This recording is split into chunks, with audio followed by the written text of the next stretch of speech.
আসসালামু আলাইকুম। আজ আমরা পুরো জাতি একসঙ্গে স্মরণ করছি এমন এক দিন যা এদেশের ইতিহাসে গভীর ছাপ রেখে গেছে। 5ই আগস্ট শুধু একটি বিশেষ দিবস নয়, এটি একটি প্রতিজ্ঞা, গণজাগরণের উপাখ্যান এবং ফ্যাসিবাদী শাসন থেকে জাতির পুনর্জন্মের দিন। আজ আমি গভীর শ্রদ্ধার সঙ্গে স্মরণ করছি 1971 সালের স্বাধীনতা যুদ্ধের সকল বীর মুক্তিযোদ্ধাদের, যাদের আত্মত্যাগে আমরা পেয়েছি স্বাধীন সার্বভৌম বাংলাদেশ। 1971 সালে সাম্য, মানবিক মর্যাদা ও সামাজিক ন্যায় বিচার প্রতিষ্ঠার লক্ষ্যে এদেশের জনগণ সশস্ত্র মুক্তিযুদ্ধে অংশগ্রহণ করেছিল। লাখো প্রাণীর বিনিময়ে একটি স্বাধীন রাষ্ট্র প্রতিষ্ঠা হয়েছিল। কিন্তু স্বাধীনতার অর্ধ শতাব্দী পরেও এদেশের মানুষ সুবিচার ও গণতন্ত্র থেকে বঞ্চিত হয়েছে, বৈষম্যের শিকার হয়েছে। 2024 সালের উত্তাল জুলাই ছিল বাংলাদেশের ইতিহাসে এক সংকটময় অধ্যায়, 16 বছরের পুঞ্জীভূত ক্ষোভের বহিঃপ্রকাশ। এদেশের এই বিপুল সংখ্যক তরুণরা 16 বছর ধরে ক্রমাগত হতাশায় নিমজ্জিত ছিল। ভালো ফলাফল করেও চাকরির জন্য ক্ষমতাসীনদের দুয়ারে দুয়ারে ঘুরেছে। চাকুরিকে ঘিরে তৈরি হয়েছিল দুর্নীতি, স্বজনপ্রীতি আর তদবির বাণিজ্য। যে তরুণ ঘুষ দিতে পারেনি, এলাকার মাফিয়াদের সঙ্গে সখ্য গড়ে তুলতে পারেনি, তার চাকরি হয়নি। সরকারি চাকরিতে বৈষম্যমূলক কোটা পদ্ধতি, যেটা মূলত ছিল দুর্নীতি ও স্বজনপ্রীতির আরেকটা হাতিয়ার, এর বিরুদ্ধে তরুণ সমাজ দীর্ঘদিন ধরে প্রতিবাদ বিক্ষোভ করলেও ফ্যাসিবাদী শাসকের টনক নড়েনি। দীর্ঘ এই সময় প্রতিটি সেক্টরে মাফিয়াতন্ত্র কায়েম করে একটি সুবিধাভোগী শ্রেণী তৈরি করা হয়েছিল, যারা আর্থিক ও অন্যান্য সুবিধার বিনিময়ে স্বৈরাচারের পক্ষে কথা বলবে, কাজ করবে। স্বৈরাচারের পক্ষের সঙ্গী হলেই তার চাকরি হবে, কাজ মিলবে। সরকারি প্রতিষ্ঠান, শিক্ষা প্রতিষ্ঠান, অর্থনৈতিক প্রতিষ্ঠান, এমনকি বিচার ব্যবস্থা, আইনশৃঙ্খলা বাহিনী, গণমাধ্যম ও সাংস্কৃতিক মণ্ডলেও এই ধরনের সুবিধাভোগী শ্রেণী তৈরি হয়েছিল। এদেশের গরিব মেহনতি মানুষের পয়সা লুট করে পতিত ফ্যাসিবাদ ও তাদের সহযোগীরা এক একজন টাকার পাহাড় গড়ে তোলে। সীমাহীন দুর্নীতির কবলে পড়ে অর্থনীতি ভেঙে পড়ে।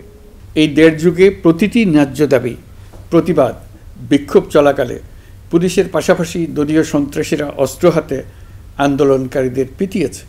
গত 16 বছরে যারাই সরকারের সমালোচনা করেছে, নাগরিকদের অধিকারের পক্ষে কথা বলেছে, তাদেরকে গ্রেফতার অথবা গুম করা হয়েছে। লাখ লাখ বিরোধী দলীয় রাজনৈতিক নেতাকর্মীদের নির্বিচারে আটক, গ্রেফতার করা হয়েছে।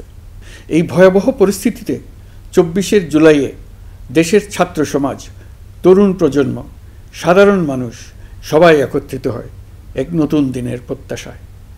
সমস্বরে তারা বলে ওঠে, এবার ফ্যাসিবাদকে যেতে হবে। তবু দেশের মানুষের বুকে গুলি চালিয়ে শেষ পর্যন্ত ক্ষমতা আঁকড়ে ধরে রাখতে চেয়েছিল ফ্যাসিবাদী সরকার। তারা নির্বিচারে গুলি করেছে, গ্রেপ্তার করেছে, ইন্টারনেট বন্ধ করে হত্যাকাণ্ডের তথ্য লুকাতে চেয়েছে। রাতের অন্ধকারে এলাকায় এলাকায় অভিযান চালিয়ে ছাত্রদের আটক করেছে। গুলিবিদ্ধ আহতদের তারা হাসপাতালে চিকিৎসা নিতে দেয়নি। হাসপাতালগুলোকে নির্দেশ দেওয়া হয়েছিল যেন আহতদের ভর্তি না করা হয়। এই কারণে বহু মানুষ চিকিৎসা না পেয়ে চিরতরে দৃষ্টি হারিয়েছে, পঙ্গু হয়েছে।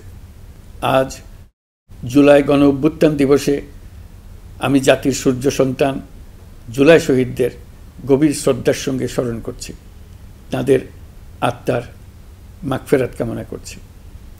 জুলাইয়ে যারা আহত হয়েছেন, চিরতরে পঙ্গু হয়েছেন, দৃষ্টি হারিয়েছেন, জাতির পক্ষ থেকে আমি তাদের প্রতি শ্রদ্ধা ও কৃতজ্ঞতা জানাচ্ছি। এই জাতি আপনাদের কাছে চিরকৃতজ্ঞ থাকবে। গত বছর ডিসেম্বর মাসে জুলাই গণ অভ্যুত্থানে শহীদ পরিবার ও আহতদের কল্যাণ ও যাবতীয় বিষয়াদির প্রশাসনিক দায়িত্ব মুক্তিযুদ্ধ বিষয়ক মন্ত্রণালয়ের উপর ন্যস্ত করা হয়েছে। এখন পর্যন্ত 836টি শহীদ পরিবারের মধ্যে 775টি শহীদ পরিবারকে মোট 98,40,00,000 টাকার সঞ্চয়পত্র ও মাসিক ভাতা বাবদ ব্যাংক চেক দেওয়া হয়েছে।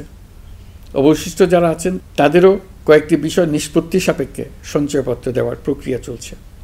এর পাশাপাশি আহত 13,800 জন জুলাই যুদ্ধকে 3টি ক্যাটাগরিতে নগদ টাকা ও চেক বাবদ মোট 153 কোটি 4 লাখ টাকা প্রদান করা হয়েছে। এর মধ্যে 78 জন অতি গুরুতর আহত জুলাই যোদ্ধাকে সিঙ্গাপুর, থাইল্যান্ড, তুরস্ক এবং রাশিয়ায় উন্নত চিকিৎসার জন্য পাঠানো হয়েছে এবং চিকিৎসা ব্যয় বাবদ এ পর্যন্ত 97 কোটি 50 লাখ টাকা ব্যয় হয়েছে। জেলা উপজেলা পর্যায়ে সকল সরকারি হাসপাতাল বা ক্লিনিক বা স্বাস্থ্যকেন্দ্র, মেডিকেল কলেজ হাসপাতাল এবং সরকার কর্তৃক নির্ধারিত বিশেষায়িত হাসপাতালগুলোতে সকল শ্রেণীর আহত জুলাই যোদ্ধাদের অগ্রাধিকার ভিত্তিতে বিনামূল্যে চিকিৎসা সেবা দেওয়ার সিদ্ধান্ত হয়েছে। সরকারের পক্ষ থেকে জুলাই শহীদ ও আহতদের জন্য আরও নানা উদ্যোগ নেওয়া হচ্ছে। তবে জুলাইয়ের মহানায়কদের আত্মত্যাগ তখনই সার্থক হবে যখন এই দেশকে আমরা একটি সত্যিকারের জনকল্যাণকর দেশ হিসেবে গড়ে তুলতে পারব। আজ আমরা কেবল অতীত স্মরণ করতে আসিনি, আমরা একটি শপথ গ্রহণ করতে এসেছি। শপথ এই, আমরা কোনো ধরনের নিপীড়নের কাছে মাথা নোয়াব না। আমরা প্রতিষ্ঠা করব একটা জবাবদিহিমূলক, মানবিক, গণতান্ত্রিক এবং বৈষম্যহীন রাষ্ট্র, এমন রাষ্ট্র যা সবসময় জনকল্যাণে কাজ করবে। জুলাই শহীদদের আত্মত্যাগ আমরা বৃথা যেতে দেব না। তাদের আত্মত্যাগই হবে আমাদের পথ চলার প্রেরণা, তাদের স্বপ্নই হবে আমাদের আগামী বাংলাদেশের নির্মাণ রেখা। আজকের এই দিনে এটাই হোক আমাদের শপথ। মহান আল্লাহ আমাদের সহায় হন। আল্লাহ হাফিজ।